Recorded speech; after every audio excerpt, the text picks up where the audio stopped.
This is the one that you've been waiting for. 16 tips to help you win more from the fish.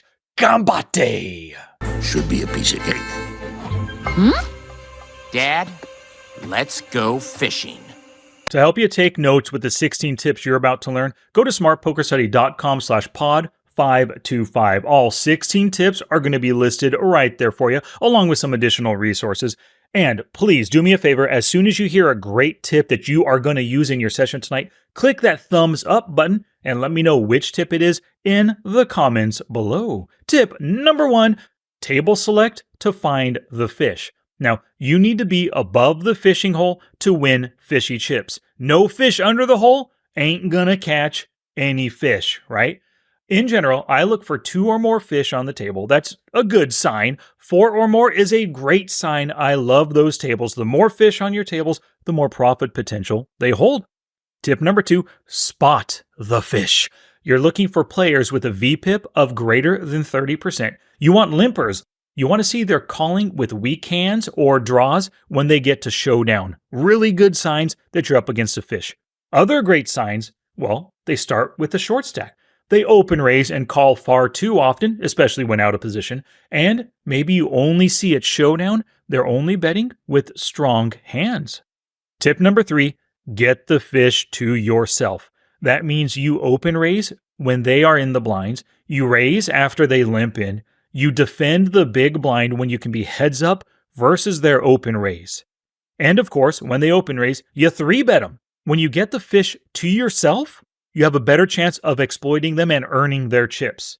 Speaking of earning chips, tip number 4, value bet like mad. One of my favorite sayings, get value while the getting's good. Sometimes you'll encounter a situation like this. A 54/2 player limps in under the gun. Yeah, limping under the gun, 54/2, absolute fish. You ISO raise with ace 10 suited in an effort to get him all to yourself. Remember, tip number 3, everyone else folds and that fish limps and then calls for 7 big blinds from out of position. Loving this spot right now. We get a board of 4, 10, 7, monotone, all spades. You have the ace of clubs, 10 of clubs. So top pair, top kicker. He checks to you. You got to get value while the getting's good, right? You have a great hand. They're a fish. Value bet and expect them to call. So we bet a little bit over half pot, and then he ends up calling. Before you make your value bet, think about what he could call. Well, he could easily call weaker 10s, sometimes just a 7 with any random spade. 7-6 offsuit with the 7 of clubs, and the 6 of spades can call on this 3-spade board. A couple overcards with the ace of spades, the king of spades, the queen of spades, the jack of spades as well. So much stuff that we're getting value out of. So he calls. The pot on the turn is 31.5 big blinds. Another 10 hits, giving you trip 10s with an ace kicker. The board is 4, 10, 7, 10, 3 spades. He checks. Get value while the getting's good. Do not slow play at a point like this. If you check behind right now with 3 spades on the board, you're allowing him to get to the river with the deuce of spades to crack your top trips. So you bet 21 into 31.5, 2/3 pot, and he calls you. The river comes a rather blank 6 of diamonds, making the final board 4, 10, 7, 10, 6 with 3 spades. You've got the trip 10s with an ace. He checks to you. His stack is 58.7 big blinds. You have 58.5. The pot is 73.5 big blinds. You got to get value while the getting's good. Let's shove it in right here. He check calls us for his entire stack. He had the king 7 of diamonds when he limped and then called from out of position. Second pair on a monotone board. He didn't have a flush draw, so he check called flop turn river for his entire 100 big blind stack. You did a great job. You value bet like mad, and you got value while the getting's good. Tip number 5, play solid floppable hands versus the fish. You want hands that hit strong top pairs, sets, so pocket pairs of course. You want to have the flush draw possibility and the straight draw possibilities as well. A pretty decent range would be every single Broadway, every single pocket pair, every single ace, king deuce suited and above, 6-5 suited and above, 10-8 suited and above, and then the queen 9 suited as well. Now I'm giving you 16 quick tips to win more from the fish. I highly recommend that you go to the show notes page, smartpokerstudy.com/pod525, so you can download the 28 exploits versus player types PDF. So today, obviously, we're just talking about fish. But once you get this PDF, I cover the 4 different player types: the tight passive players, the tight aggressive, the loose aggressive, and the loose passive fish. For each of these 4 player types, I give 7 characteristics, or the things that they often do within that player type, and then 7 ways to exploit each of those characteristics.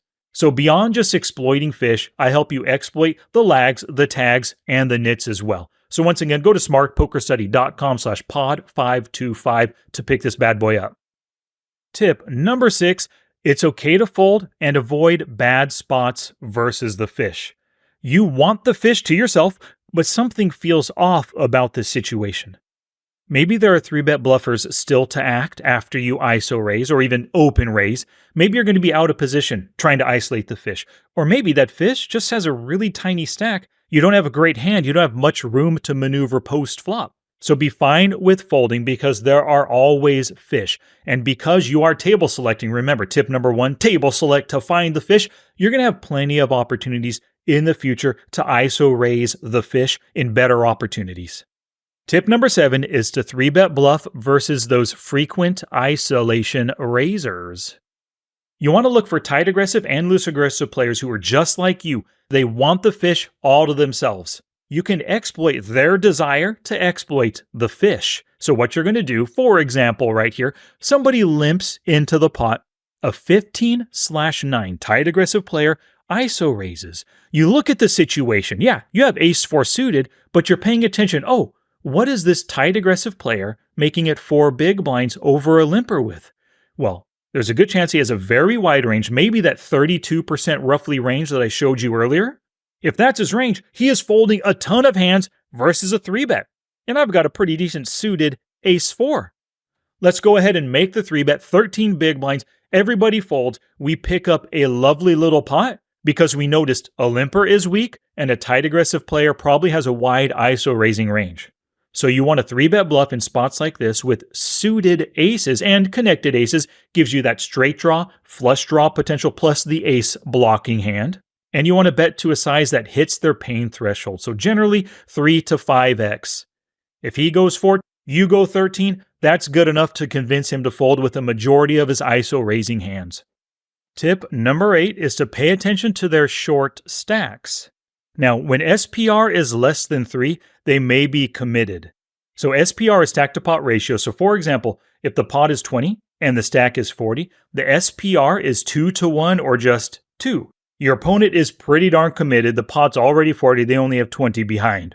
So use this stack to pot ratio to get them all in when you have your best hands and they cannot find a fold, or just don't bluff when that fold equity is really low due to a low stack to pot ratio. Tip number 9 now, listen to what their actions are telling you. Fish in general, you know this, they love calling pre-flop and post-flop, and they often wake up with aggression when they hit their hand. If they have something weak, maybe they'll call you flop, turn, and river, but when they river that killer hand, that's when they come out firing. So we all know situations like this one here. We get a limper 35/5 player under the gun, and we ISO raise with 5-6 suited. We make it 4 big blinds. A couple of folds, and the limper calls. The pot on the flop is 9.4 big blinds. The flop comes king, king, 5. We have 5-6 for a second pair. I guess you could think of it as a 2-pair hand, kings and 5s. And your opponent checks. He's a fish. He likely didn't hit anything on this board, but just in case he wants to stick around, maybe has a couple of mid cards, a queen jack with a king on the board, has kind of like backdoor potential. We bet 4.4 into the 9.4, and he ends up calling. The turn comes a 7 of diamonds, making the board king, king, 5, 7 with 2 diamonds, and your fishy opponent who limp called pre-flop, check called on the flop, comes out firing 13.6 into 18.2. A hefty bet. So we got to ask ourselves, what's he doing this with? Well, in general, when a fish like this comes out firing, and if he's the kind of player that is just happy folding on the flop, he's folded so far 2 out of 3 times, and he called you on the flop, he probably had something worthy of continuing. Now he comes out firing for a hefty bet, like I said, 13.6 into 18.2. All you have is a weak now 3rd pair hand. Yeah, let's listen to what his actions are telling us, and let's just exit the hand at this point. So you want to fold your hand when necessary, and don't call to bluff catch a fish. Because super loose passive fish like this, 35/5, who folds most of the time on the flop, they're only going to wake up with aggression on a really strong hand. Now for tip number 10, barrel bluff through their honest street. Fish can find a fold, but you want to pay attention to their HUD statistics. Which street is their fold to c-bet greater than 60%? Make sure you can bet through that street. So if your opponent is honest on the flop at folding at 67%, at least make that initial flop c-bet bluff. Now, of course, you want to watch out for that stack to pot ratio, because if your opponent folds on the flop 20%, folds on the turn 20%, but folds on the river 80%, you have to be willing to triple barrel bluff this player before you even make your flop c-bet. If he only has 20 big blinds left in his stack, are you really going to be able to put the pressure on him without him being committed all the way through to the river? Probably not. So avoid those low stack to pot ratio bluffing situations when they are honest on later streets. Now, tip number 11, if they ain't folding, you ain't bluffing. This is a key concept to ingrain into your noggin when you're up against those fish, because fish are calling stations. They don't fold with any piece of a wet board. So instead of bluffing them, value bet huge on those wet boards. Tip number 12, if you hold a weak draw and they let you see the next street for free, go ahead and take it. You don't have to bluff just because they check it to you. And this is one of the ways that you can exploit the fish that a lot of players or a lot of coaches potentially don't even talk about. Because the fish, they're calling stations street by street, right? But they also slow play too often and they miss out on value when they hit their hand. They love checking and letting you bet. So if you hold that weak draw, like an under gut shot, and they check to you on the turn, go ahead and check back. Especially if you suspect that they might have hit something on that turn. Get yourself that free river and only bluff if you believe they can find a fold once they check to you. Now, tip number 13, do not slow play when you make your hand. This is crucial. You don't want to make those slow playing errors that the fish do. They love calling to catch your bluffs, or they love calling because they think their one pair hand is good. Earn their chips when this is a case. For example, you open raise in the cutoff with Queen Jack offsuit. Button folds, small blind calls, maybe he's a 36-21 player, so plays a ton of hands at 36%, can be aggressive at times as well, and then the big blind folds, so you're in position, Queen Jack offsuit versus a fish.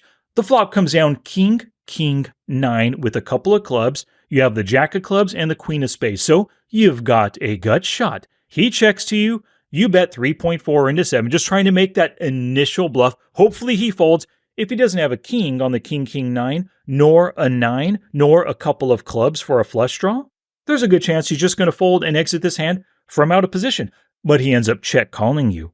The pot on the turn is 13.8 big blinds, and the 10 of spades hits. You made your straight with your Queen Jack on the King, King, 9, 10, but there's still a couple of clubs out there. He checks to you. Now, a huge mistake right now would be to check behind, because now you're allowing him to see a free river to catch you with another queen or a jack to maybe chop for a straight, or maybe he'll hit his flush draw if he has a couple of clubs right now. And if he has trip kings on this King, King, 9, 10 board and you have a straight, you're letting him potentially hit a full house to beat your straight on that river. You have to value bet. So you bet 10 into 13.8 and he calls you. Awesome. The river comes an absolute blank 5 of spades, making the final board King, King, 9, 10, 5. You have your straight. He checks. You bet 2/3 pot again, 22 into 33.8, and he ends up calling you. Sweet. You get to showdown. You show your winning hand, but sometimes you don't get to see what they have because they muck their hand. But suffice it to say, you got maximum value out of your turn straight because you bet turn, bet river. You did not slow play at any point. Tip number 14 here. Take your hand off your mouse for those growing pots. Sometimes that pot is growing. You flop top set, but all of a sudden, on the turn or the river, the 4th straight card hits. The 3rd flush card hits. And he comes out firing. And you say to yourself, oh, this fish does not have it. I don't care if he just 5x'd my bet or bet full pot on this river. I call with my top pair hand. Boom, you call. Your dreams are dashed. He crushed you. because you didn't take the time to really think through what his bet was trying to tell you. Remember, tip number 9, listen to what their actions are telling you. And oftentimes, because you're up against a fish, you have to work to avoid that entitlement tilt or even revenge tilt or just that hatred of fish tilt. Take your hand off your mouse, think through the situation, especially when it's a growing pot, because even fish hit great hands, so you need to listen to their actions. Tip number 15. This is a study tip, something to do away from your playtime. I want you to hand read with hands versus fish with surprising showdown hands. So they got there to the river with 7 deuce offsuit. They had turned a 2-pair hand. When you see that showdown, you think to yourself, holy cow, he had that? Tag that hand right there. Later on during your study time, do a full hand reading exercise with Flopzilla Pro, where you are putting them on a pre-flop range and then narrowing that range through the streets. This is going to help you learn their ranges and see potential signs that they actually had a very strong hand when you put them on a weak hand. And then you can ask yourself through that hand reading exercise, what could I have done differently to avoid my fate? And that takes us to the final tip, number 16. This is a mindset tip. Don't let the fish winning full stacks send you on tilt. And that can kind of happen, and it ties into the entitlement tilt and revenge tilt we often feel. I want you to keep in mind that it's great when fishy play is rewarded. They're calling with their 7 deuce offsuit out of the small blind, and then they turn their 2-pair hand. Awesome. That fishy winning play builds their chips. They're not experiencing bad consequences for bad play. This is what keeps them coming back for more. Be grateful that these fish are winning, because eventually they will hand their chips to you. And as long as you're following all 16 tips on this list, you will take their chips. Thank you so much for watching. Please like the video if you liked the video, subscribe for more, and leave a comment down below with your favorite tip out of these 16. And I'll see you in the next one.